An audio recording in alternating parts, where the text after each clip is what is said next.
Good night to all our viewers. Today is the 1st of February 2018 and the time is now 8 o'clock.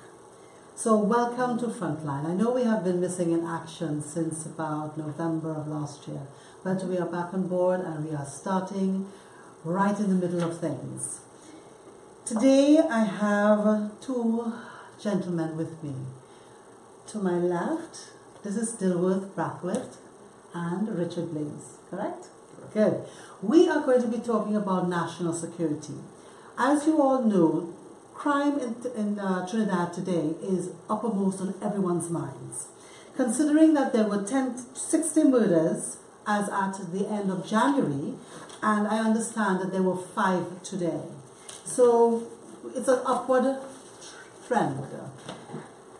And we want to talk about security, crime, and how the Progressive Empowerment Party is going to be dealing with that topic when we get into power or when we become the next government.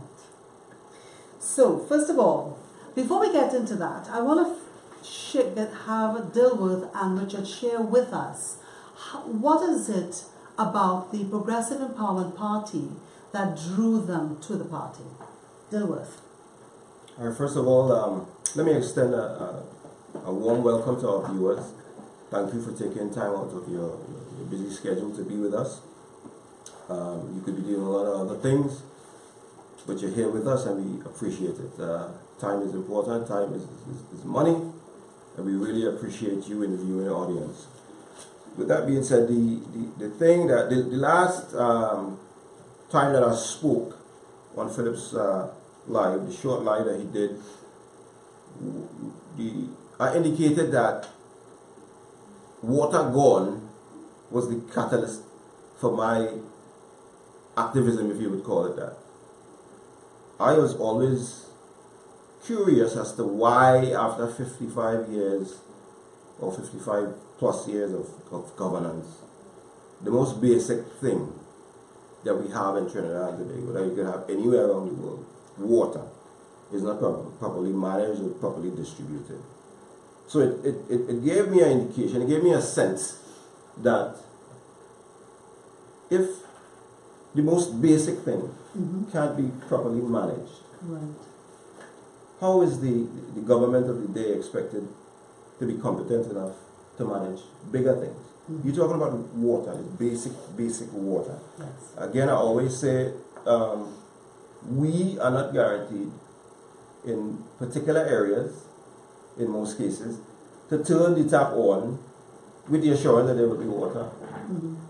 To me, it's really draconian at this stage in the 21st century, with so many technological advances in the world, that we as a nation still have to struggle with getting water in our taps.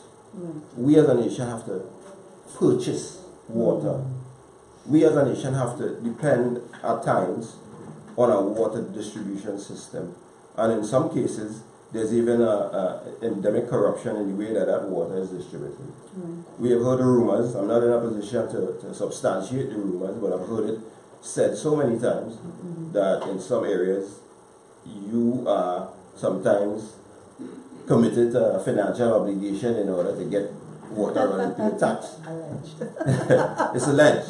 Alleged. So that is the one thing that, you know, got me interested in politics as you know it.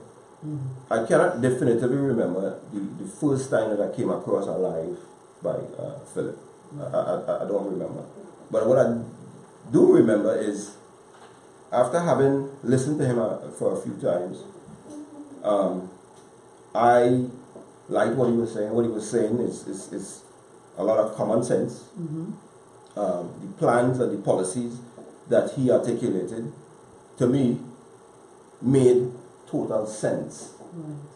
So, Phillip Edward Alexander is, by extension, being the interim political leader of the Progressive Empowerment Party, is the PEP. So, naturally, it was a natural progression that if here's a person, here's a party that espouses the same views and values like I do, let me stick around and listen.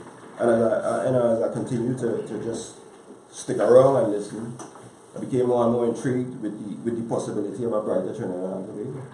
And I decided that I will upgrade from being a Facebook warrior and get involved.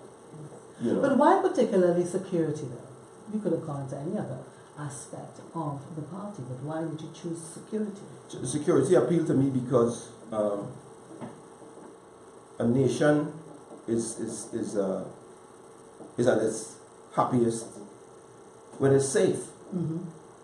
You have a type of attitude, or you have a type of climate in Trinidad and Tobago now that you just can't walk the streets with the assurance that you're going to get from point A to point B without being accosted, without being robbed.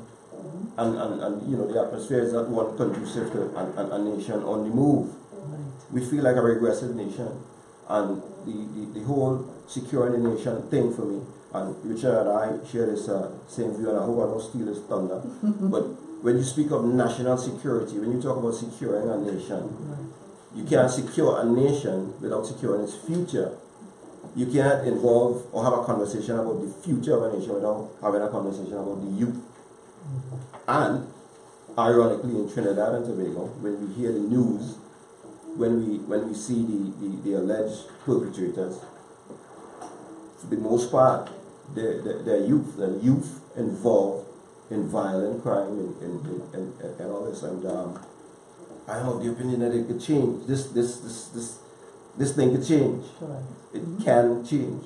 So national security is a natural. It's a natural thing for me. It's a natural draw for me, because to me it encapsulates the whole nation. Before we go across to Richard, I would like to welcome my deputy PRO, Anthony D'Souza. You're leaving me over. Good night, Trinidad and Tobago. A great pleasure to be here. I was running a little late. Got into some traffic and had some other things happening all at the same time. Wonderful Trinidad. And again, welcome to our guest tonight. It's a great pleasure. And again, this is a very, very important topic. Security of the nation, security of our citizens, and definitely I do believe we have two individuals here that can put something very, very good on the table for us in moving forward, that is. Yes. Richard, tell us how did you get involved with the Progressive Empowerment Party? Well, firstly, I want to say good evening to Trinidad and Tobago, and thank you for affording me the opportunity, both Dilworth and I, to be here to share with you. Not a problem. There are several reasons that to get involved in a political party. There would be several reasons, not a decision that you make overnight. For me, what really attracted me, first of all, I've known Phillip for 100 years, and he's always been an extremely intelligent person. And this is not something that he decided last week to get involved in. Phillip has been behind this for a number of years now to make a contribution. And I found myself in a similar situation to Dilworth, that there's so much complaining that you could do. And it was time to walk the walk. You always tell people, be the change that you want to see. And I got to that stage that it was time to get involved and do more than complain. Because complaining on Facebook, I think, on other social forums, it has its limit.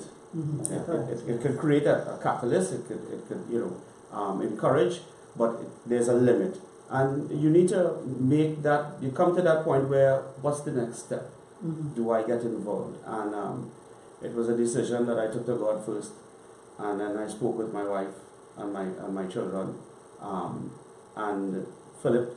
But sorry, I should say that is after Phillip had asked me to get involved with his national security team. And that was it. The next thing I knew, I was on a platform in St. Augustine with 24 hours notice, but that is typical of Phillip. In Shabuanas, yes. And here we are. My background has been in security. I've been involved in security for the past 20 years at various levels. And having met with Dilworth and realizing that how much we share in common I was a bit intimidated when I heard the level of, that he is at, but it turns out that we share a lot in common. I've shared information of my concept of what national security could be.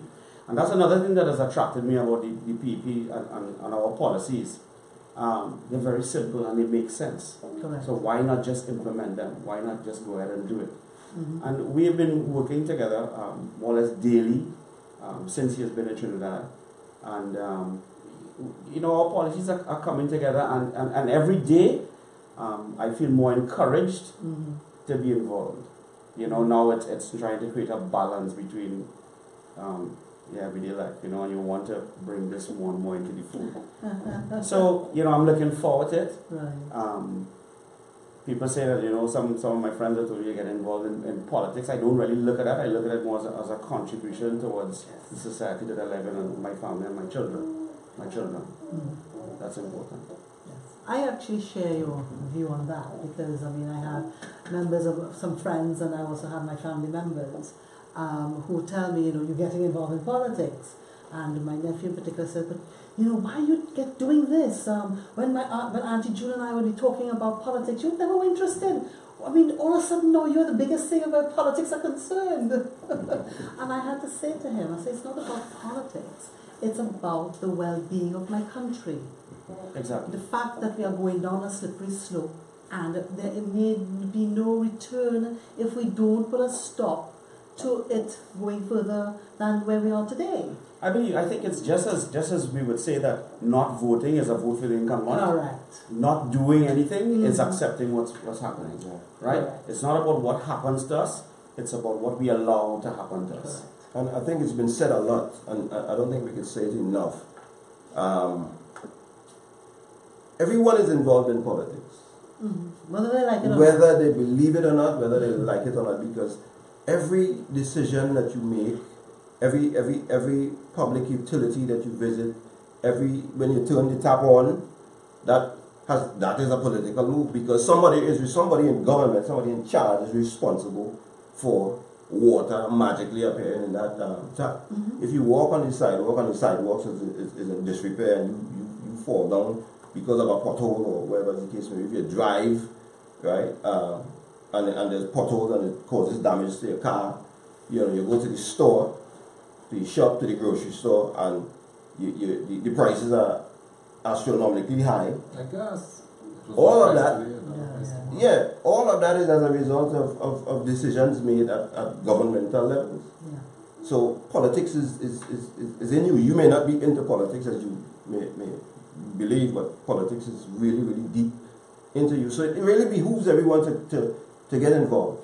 Yes. Get involved and realize that, as a nation, as a people, you have a responsibility. We all have a responsibility. Correct. And your responsibility in a democracy is really to hold the people that are managing your resources, hold them to account. Correct. Right. Yes. Hold them to account. But let me tell you, I think everyone within the PEP is a matter of for country, because we've sat on the sideline long enough. We've seen our parents, our grandparents, everyone sit, wait. We vote for these individuals, and there was no fruit, no betterment whatsoever. And again, that is what was the catalyst for me in coming on board where PEP is concerned, because again, I'm tired sitting down waiting for the job to be done. And I want to make sure that the job is done. Trinidad and Tobago, and is why we ask all the time. You come down Stanmore Avenue every Saturday, have your voices heard, hear what is happening within the party, how we're moving forward, the new plans that we're implementing. There's a host of different things, and again, we emphasize so much, this is a people's party. It's not powered by no financiers, and this is a fact. And again, why we can ensure things are going to work is because we have to ensure that with what little we have, it can work, and we can have the biggest bang for our buck. Let's just call it that. Yeah, and Janice, if I may, something that you said triggered a thought in me that as a people, and it acts as a segue into the topic for tonight, which is national security. We have people at all levels of society, and I always get to thinking that for the people that are actually doing well in Trinidad and Tobago, economically, financially, that live here under this what sometimes seems like a siege of crime. If you're doing well, you can't actually be feeling well. You know, your bills are paid, your finances and your resources are in order. You have your nice car, you have your nice home, and all of that kind of stuff. But you're here, and as Phillip is always say, half a ship don't sink. So if there's there are not a lot of let's say stuff, for lack of a better word, that's affecting you personally, that would act as the trigger to get you involved politically.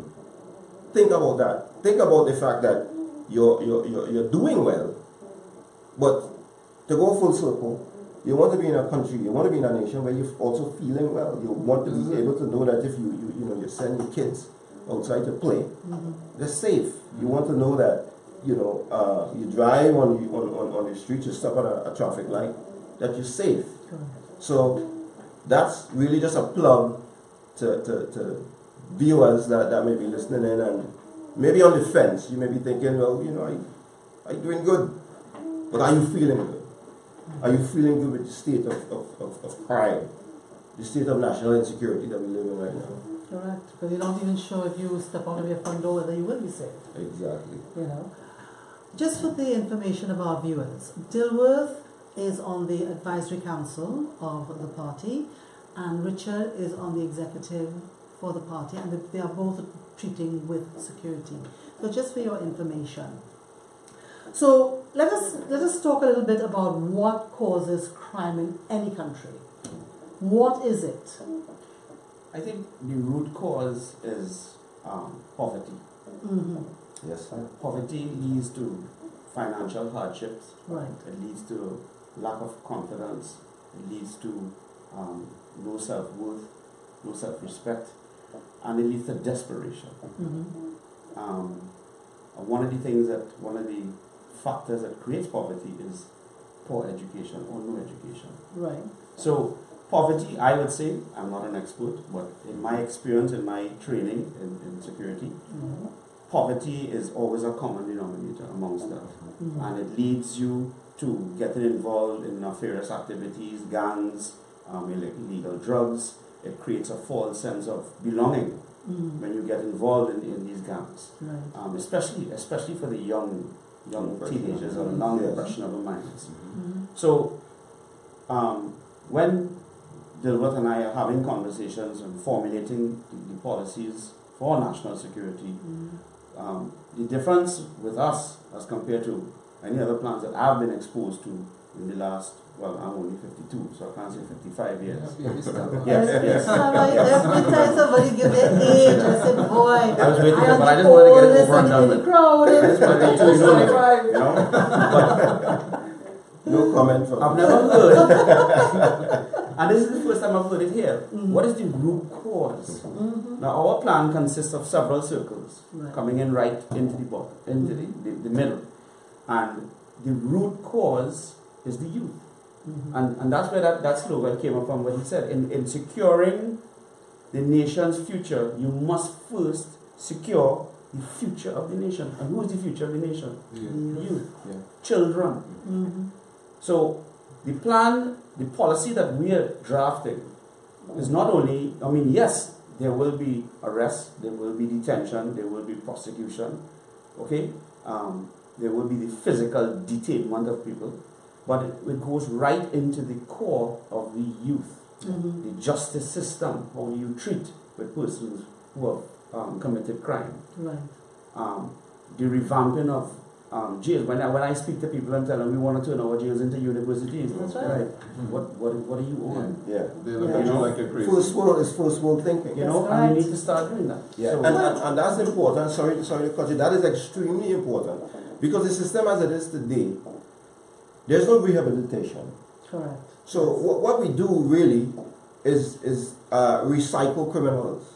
You send them into remand out to the prison system, and they just buy time, and they're just there waiting for the day that they In come frustration. out. Exactly. Riding them in But frustration. even half of the time they're still conducting underhand Nefarious business activities behind, yes, exactly. the jail cell. Yeah, yeah. So at the end of the day, whether they're in or out, it simply does not matter, because Exactly. again, the same shots are being called, the same. Look, listen, I get so frustrated simply because I know for a fact Trinidadians are not stupid. We are not stupid, and I'm just trying to figure out what can possibly be the catalyst to bring the population on the same page. Yeah. You see, incarceration without rehabilitation really is just an investment in future crime. Because that individual goes and he serves his time and he's not rehabilitated in his thinking. Exactly. He's not a contributing member of society when he comes out. He has very few options. That's why the one of the PP's mantras of hope and opportunity is really an integral part of the entire, whether it be national security or the way that we want to see the nation grow. You have to give people hope and you have to give them opportunity. When a person is incarcerated, right, you don't, as a nation, that's our sons and daughters that are incarcerated. Yes, they did what they have to do, and don't get me wrong, like Richard said, it's not all going to be kid gloves handling of crime in Trinidad and Tobago. When it's time to arrest, when it's time to take drastic measures, we are doing that. That's right. However, we are looking at it from a futuristic point of view. We want, when you have done your crime, you do the time, but while you're doing your time, you're being exposed to some type of trade, some type of something to make you a contributing member of society. So when you come out, you're not tunneled towards criminal activity, And I mean, and we can even create programs that when they come out of jail, that the government can give some level of assistance in having programs to fit these people within some level of a job straight off the bat, until, let's just say, again, they are able to do their own thing. No, don't get me wrong. This is not a pipe dream. Some people have made up in their minds. Crime is crime. That is what they're going to do. Yeah, but then too, you see, you have to dovetail that now back into the policy of each person being able to own a home. So, okay, you go to jail, you do your time, while you're in there, you learn a trade. When you come out, at least you can earn an income and qualify for a home, no down payment, no interest, and 30 years to pay. 30 years to pay. Yeah, because in most cases, I must say, people that are doing well, those are not the people that are taking up a firearm and going to point in somebody's face to rob them of a wallet or a phone or some cash. Let me just add here that, really for the benefit of our viewers, let's not paint this as the perfect picture. No, it's You're not going to take somebody that you have incarcerated for multiple house break-ins or some form of violent crime, teach them how a trade, whether it be electrician or plumber or whatever it is, and just think that they're going to go out into society and, well, I'm a plumber now. What you have is a criminal who can do plumbing. It's right? The changing of the mindset. There's a psychological aspect that you have to work on as well, and those are programs as well that will fall under the national security, the spiritual aspect of it as well. So it's all forms of, it's a whole program for an individual from the physical being to reprogram your body physically to take care of it, the emotional side, financial training. If you're teaching them a trade, they have to learn how to manage money. That's not something that they never did before. So I don't want you, or for the benefit of our viewers, to have this misconception that this is a grand plan or you're going to teach somebody a trade and that's the end of it. No, that's not. We're fully aware of it. But it's a step in that direction. That's the direction that we need to go in to teach our brothers and sisters that they are much better than they believe that they are. That's a perfect segue because to the viewers as well. We know that the crime situation as it is, these social development programs that we're talking about, may put you in a frame of thinking that, okay, that sounds so futuristic. We need something done now. That's where we get to shutting down the borders. There is a now. There is a now. Start, yeah. But that is the first step. That's the first step. That is because stop the fuel. What is fueling the Ah, violence? that's Exactly. right. So That's the right. borders are beyond borders. Yeah, but you see, we all agreed earlier on that poverty is what tends to cause crime. So we also have to treat with how do we get people out of poverty to avoid them going to crime in the first place. Hope and opportunity. Right. Good. No, hold on. Then, of course, you also have the social aspects as well, putting them into proper communities, where they can have the ability to do, and this is where Kerry Grant comes in, using sport to keep them motivated and interested in, becoming, Contributing members of society. Yeah.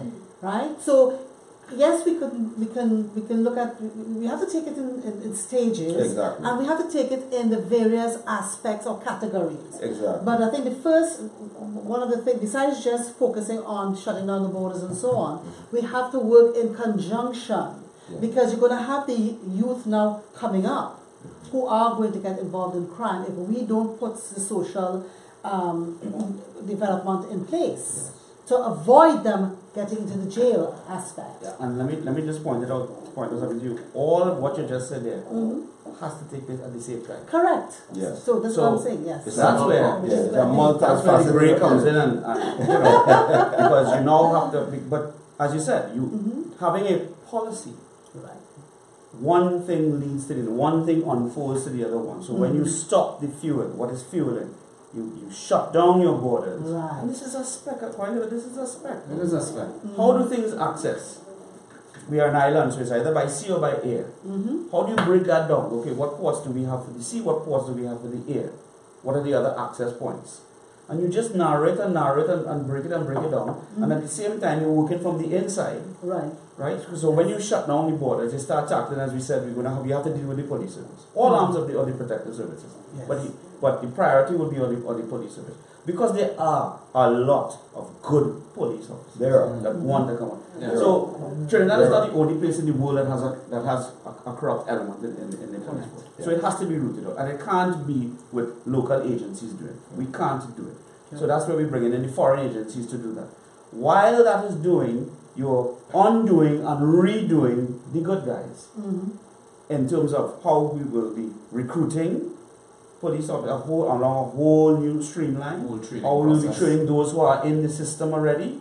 You want to basically, and it's just like managing your office staff. Yes. Let me hear where do you think we need to be, from the people in the streets to the senior personnel who we have. So it's a massive plan. Yes, a massive We are drawing up one for accountability to the people that we are charged with the responsibility to serve.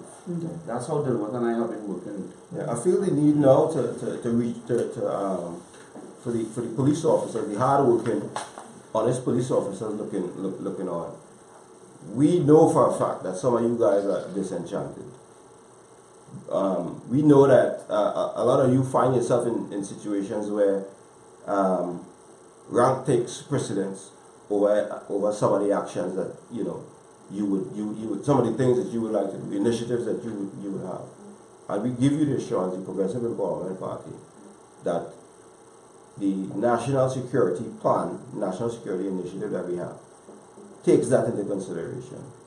We won't go into detail a whole lot, but let me say this: I believe in a 21st century for 21st century policing in Trinidad and Tobago. Why is it that police officers are not allowed to be granted a firearm user's license, and when they walk out of the police station, when they finish their tour of duty, they get to keep their firearm? You think that's bad? I can't understand how in this climate that we are living in, someone wanting to serve in the capacity of a police officer goes to our academy, goes through all the training and graduates and is sent in the street wearing a target, a police uniform, without a duty belt.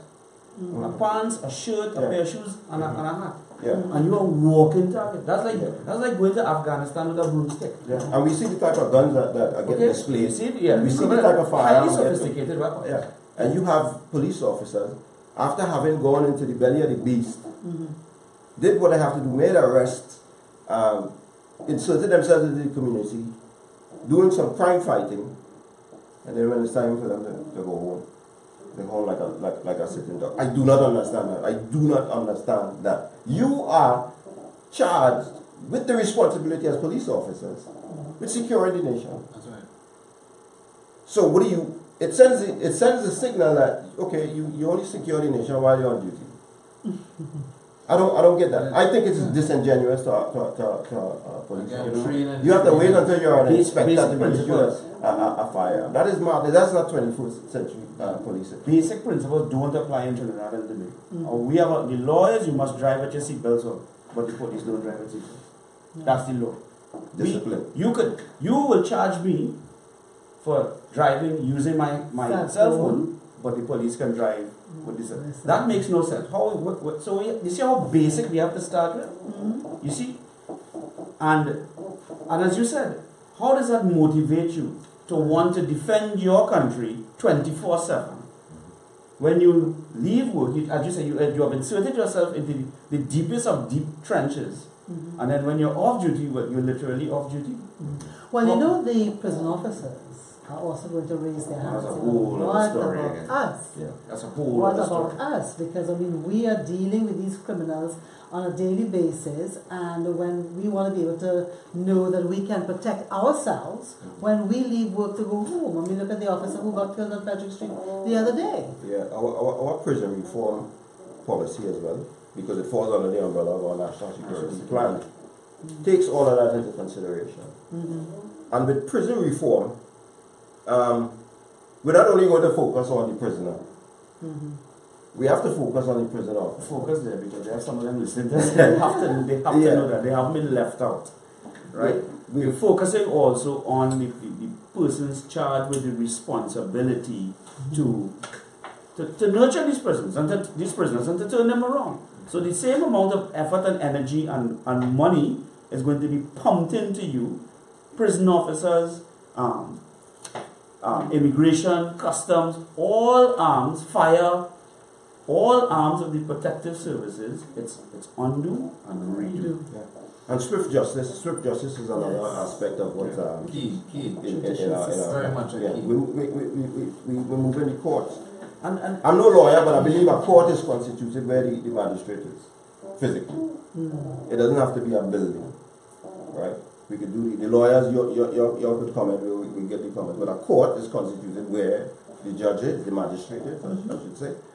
We take the judges to the Why are we spending how much millions annually on moving prisoners back and forth? Isn't it logical to move one person? Oh my God! 50 as opposed to 10 persons to one person? Listen, it's a fraction of what we're spending per year on an annual basis. One time we have to pay for this, where we fabricate at the jails, courthouses, either within the perimeter or right there on the goddamn building. You understand my point? Because it's much cheaper to move one judge back and forth versus having to use a busload of prisoners, and the risk factor is so high in these cases.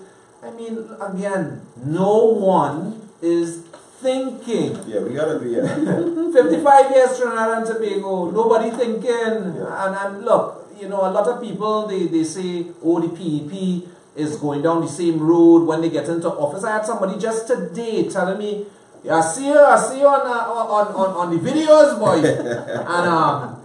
And telling me, you know, you was an alright guy, you know. I said, what do you mean I was an alright guy? He said, well, now you're in politics, you know, it's old crook. Everybody is old crook in politics, because at the end of the day, this is what the population thinks. This is what they've been bred to believe.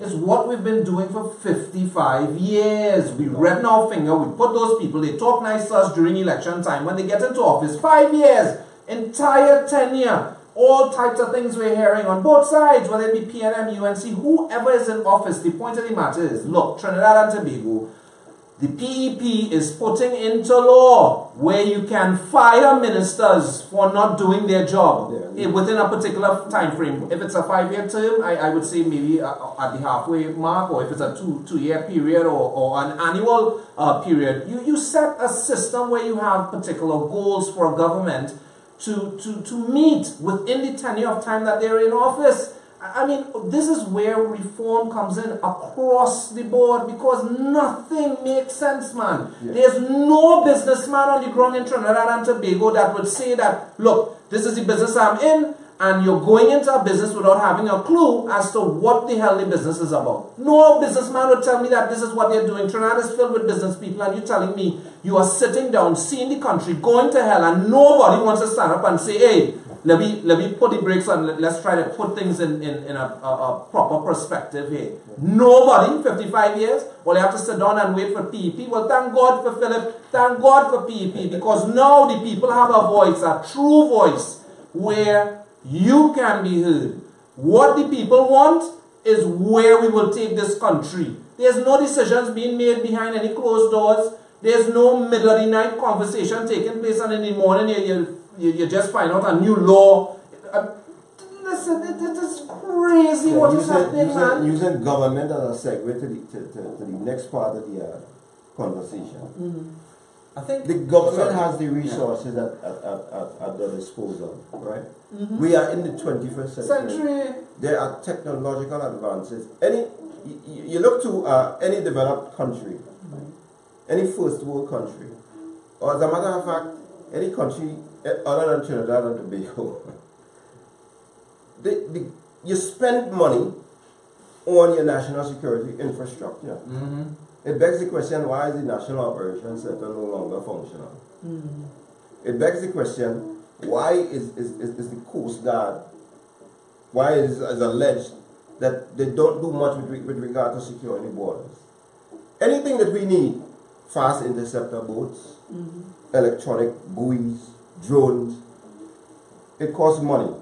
As a government that cares about securing the borders and by extension securing the country, would put the money where effective, where it's needed, where effective change. And we, the Progressive Empowerment Party, part of our plan is to spend the money. Well, spend the money to secure the nation. I don't want to cut you with first off world technological advances that are going to assist us in securing the border properly. Because I'm sure all of us heard that somebody in government stated emphatically that they are aware that there are 30,000 illegal firearms floating around in Trinidad and Tobago. Yeah, they are aware. And there was a period at the end of that statement. There was no caveats. There was nothing. That was the end of the conversation. We, the Progressive Empowerment Party, don't want it to be 30,065 or 30,067. So we have to shut the borders so that we could deal with the 30,000 that is here. That's right. In order to shut the border. Shut it down before you get to 30,001. That's right. Exactly. Shut the borders down. Yeah, but they talked that talk how long ago, and let me tell you what could be the change here, and I'll take you back to the first question that you asked, which is why we got involved. Right. Because there's accountability. And that's why nothing works in Trinidad and Tobago. There's no accountability. There's no accountability. You can welcome to the land of do whatever the hell you want. Yes. Nothing works. And that is something that, in developing this national security policy, two things Phillip has stressed on the two of us. Every avenue must be able to create incentives for jobs, job incentives, job creation, and accountability. We have discussed with a PEP government, there will be something similar to a joint select committee that will consist of members of the opposition, that you have to come, the minister will have to come and give account. Okay, when you got into office, this is what you said you were going to spend in this period of time, and at the end of that period of time, you must come on account. How did you, where have you reached in your plan? What have you accomplished? How much have you spent? You said you were going to spend X. How much did you spend? Accountability. And it's set up that you will be fired if you're not performing. That's right. Because you signed up to serve, and if the people aren't happy, you have to go. And that is one of the most attractive things for me in the PEP. that level of accountability for everyone. Yes. Janice, I wanted to kind of run full circle again and come back to the social development posture that the Progressive Empowerment Party endorses. If you insert yourself into the life of a child, you automatically have inserted yourself, in most cases, unless the child is orphaned or whatever is the case, into a family. Yes. When you insert yourself into a family, you insert yourself into all the nuances that come with a family.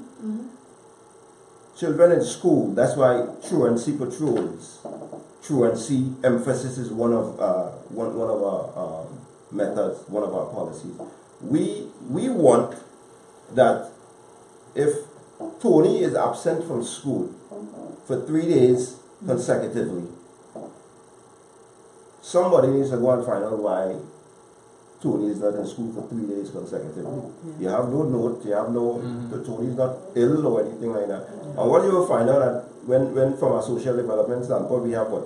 Social welfare department, we'll put them to work, we'll operationalize them. When you go to that home, you may just find out that mommy just lost her job, daddy is incarcerated, or whatever the case may be. So it is important for us from a national security standpoint, because we opened up with saying that in order to secure a nation, you have to secure the youth, the future. You would get to find out that as you insert yourself into the life of this child, by extension you insert yourself into the life of the family, and you get information valuable to you. Because if Tony continues on that road, Tony is on path, on a glide path to crime. So we really have to get into it at the root. And the information is already there. We know where the troubled schools are, right? So, and as we said, one of the policies is that there must be either the senior super or whoever it is determined at that point in time must be involved in the PTA. The PTA. Did you see that video last night on news? What took place in that school? That the media hyped up. Frightening to look at. You saw it? It was frightening. and I don't want to sound like a politician, but that cannot happen with a PPE government. No way. That's our next show. That's our next show. Yeah, that's our next show. That's our next show. Answer for that. Yeah, that's our next show, because getting some parents involved in the life of the child is sometimes a challenge. We recognize that. It is. So for the viewers that say, maybe tempted to say, some of the parents don't care and this and that and the other. I think sometimes all people need to do or to see is that somebody cares. Somebody in the equation cares. The government can care. Social welfare. Welfare is a big word. Right, but and it's a real word. One of the things that I noted the other day when I was driving past the cemetery there in Woodbrook, and there were some school boys not walking towards the school, but they were walking in the opposite away direction from school. Yeah. And there was a police vehicle that just simply passed them by. Yeah, exactly. I would have thought, but listen, they would have stopped and said, whoops. And inserted themselves into the life of those children. Yeah. Where you're going. You're all in uniform. Where it is you actually going away from the school. You have to be aware of we need and march every man jack to the Yes. school to make sure they had permission. Exactly. But you see, that's going to take away from their time. Yeah. And they're really not interested because that's not their but business. at the same time, let's not all, again, that's, as I said earlier on, they're not all, I don't believe that they're bad police officers. No, I'm not saying but, that. And that problem could also be that they've never been introduced to that way of thinking. Yeah. Because community but that's not policing. true. I'll tell you what. I know one particular police officer who has said to my husband and I categorically, he says, whenever I see children misbehaving, I become their father. I go up to them and I demand a certain behavior from them. Yeah, exactly. You're social right intervention. point. Right, but he that's an knows inherent it. behavior that individual has. That's like a common courtesy when you tell someone But thank that you. should be part of We're their speaking- training. Yeah, That's the point yeah, I'm making. there you go. They have not been trained. Perfect segue. We can't say Perfect that. segue. We Perfect can't say segue. that Well, we don't topic know. is not discussed during training. I'm assuming. Right, okay. Perfect segue, because we really want to overhaul the training. First of all, we want to increase recruitment, because and I don't have the exact figures for me, but there's the 5,000 police officers in Trinidad and Tobago has been bandied about. I'm not in a position to confirm or deny the number. What I know for a fact is that a Progressive Empowerment Party government are going to boost police officer recruitment, and we are going to overhaul the system of training with emphasis on community policing. Mm-hmm. We are going to incentivize and make as a let's say an ingredient to promotion the extent to which police officers have embedded themselves in the community and made a change. Mm-hmm. It doesn't always have to. No, don't get me wrong. Again, our approach is a multifaceted, multi-pronged approach.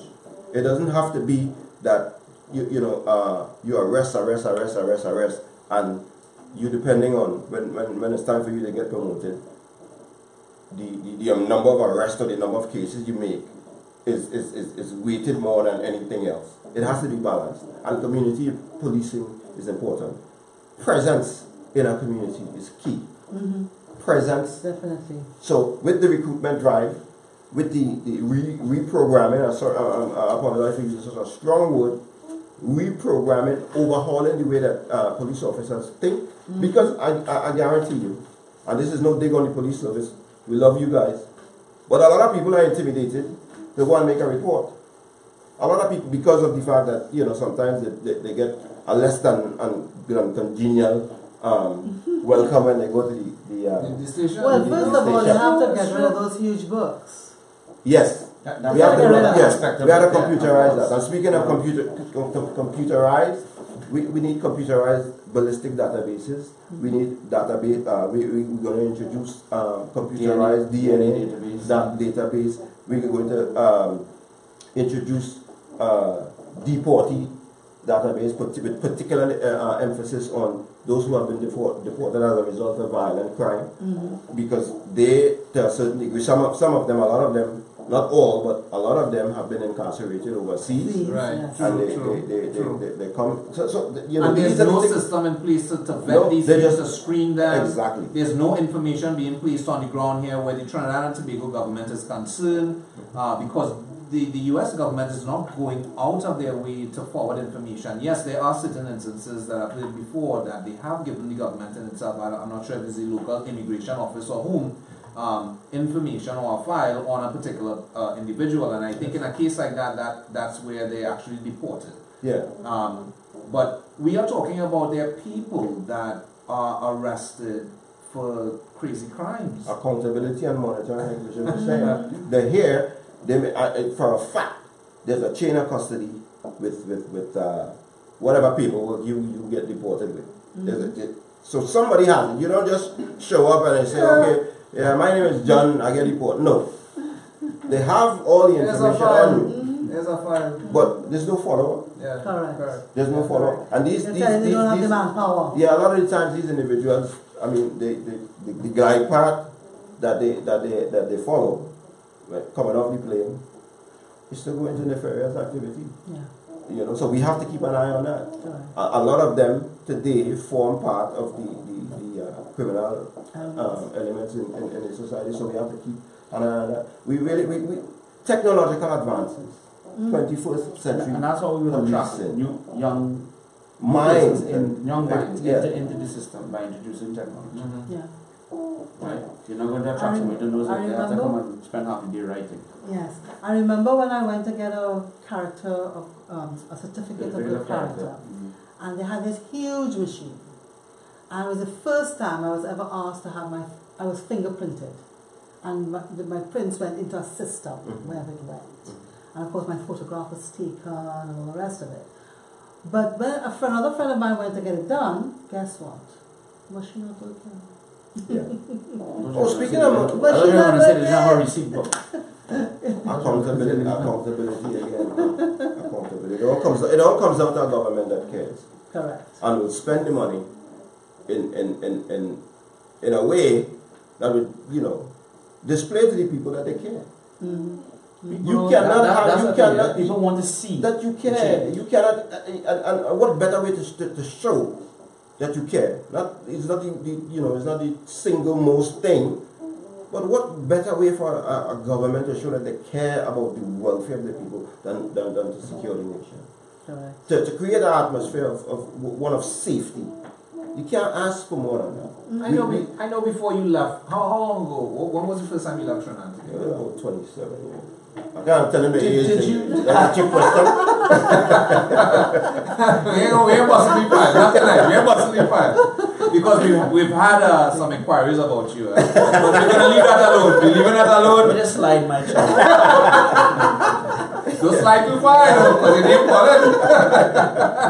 No, but seriously, I remember leaving Trinidad and we did not have burglar proofing on our windows, bro. None. Yeah. No burglar proofing on the door. Yeah. None. Yeah, Richard said it at the rally. There was a time in Trinidad. Yes. And bro, you I remember that. And your piece that you gave in Shabonas and that point, bro, you raised my paws because I did remember a time where you could have gone on the beach and kicked back and relax. You could have sleep over, had a little bonfire, and nobody bothering you. Yeah. You understand? Today, Yeah. while driving on Arbiter Avenue, I saw a man come out of his car, walk to a wall, and urinated on the wall. Wow. And there was a lady less about 10 feet away from him. There were children around. And lack of opportunity, lack of hope and opportunity created the environment that we live in. Yes, correct. yeah. Lack of a government that cares created And the lack of environment. accountability. I will that, always you know, say None of them So, care. yeah, a government again spending the money where Yes, it's a true. job creation is at the forefront, where housing is at the forefront. You give somebody a home. That's right. As Phillip always says, you give them a stake in the country. You give them a home. They feel as though, okay, so I don't have to, you know, I don't have to think about leaving. Hope and opportunity is at the core of what our government is. Phillip says it all the time. He posts it, I think, 50,000 times since the progressive empowerment started. The welfare of a nation. It's the government's responsibility.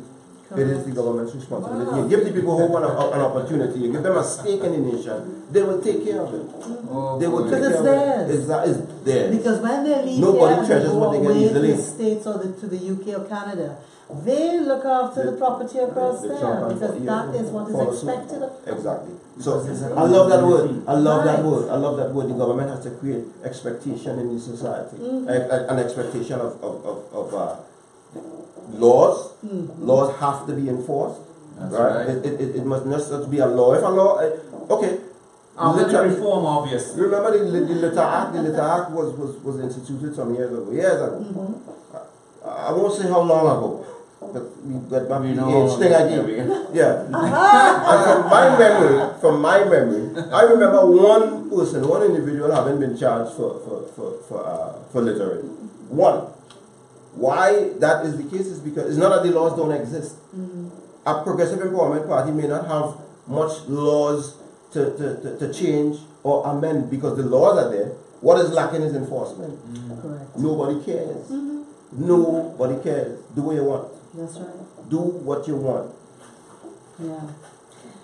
Well, we're coming to that time of our program where we have to start wrapping up. So, as we are getting ready to close our segment, I would like to advise all our members that the head office at 19 Stanmore Avenue will be closed until Saturday, 17th of February, where we will have our employees screening for the job seekers, the home initiatives, and our general meeting will start back from 12 noon. So we look forward to you coming and joining us, signing up, as well as for those who are in need of a job, because in the last couple of days all you were seeing was companies closing down and people put on the breadline.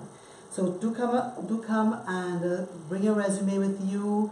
We do encourage employers who may be listening to sign up with us. It's all free. All free.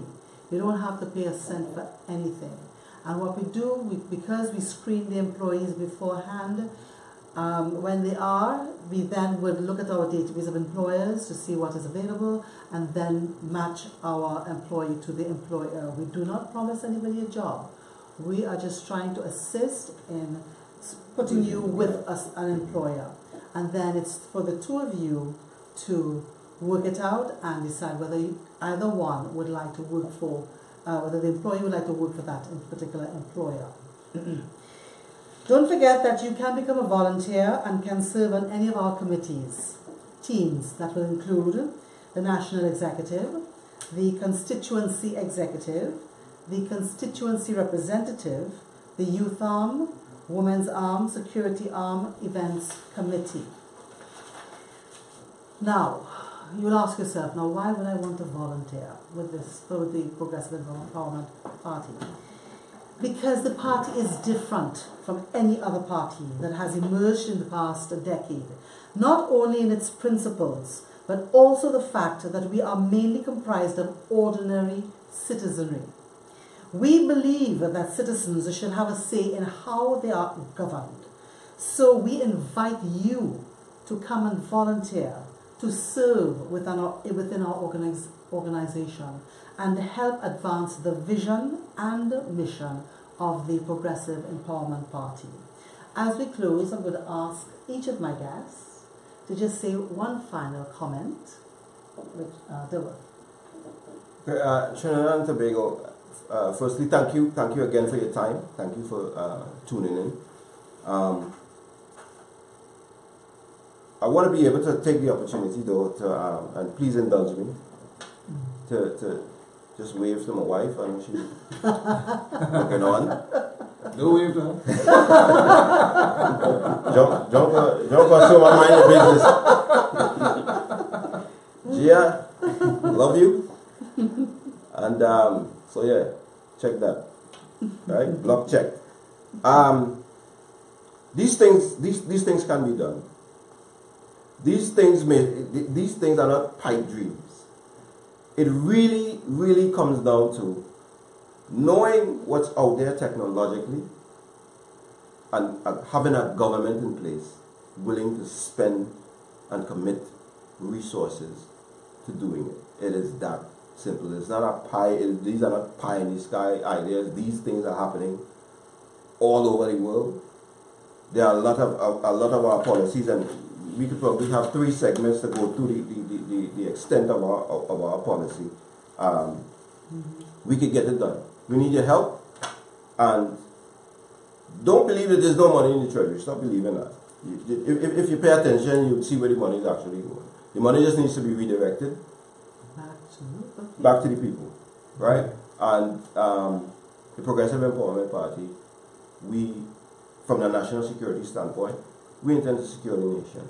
And thank you again for your time. We can do it together. We are the change that we have been talking about. We are the change that we've been looking for. Come out, volunteer, be a part, and thank you very much for your support. Thank you. Richard.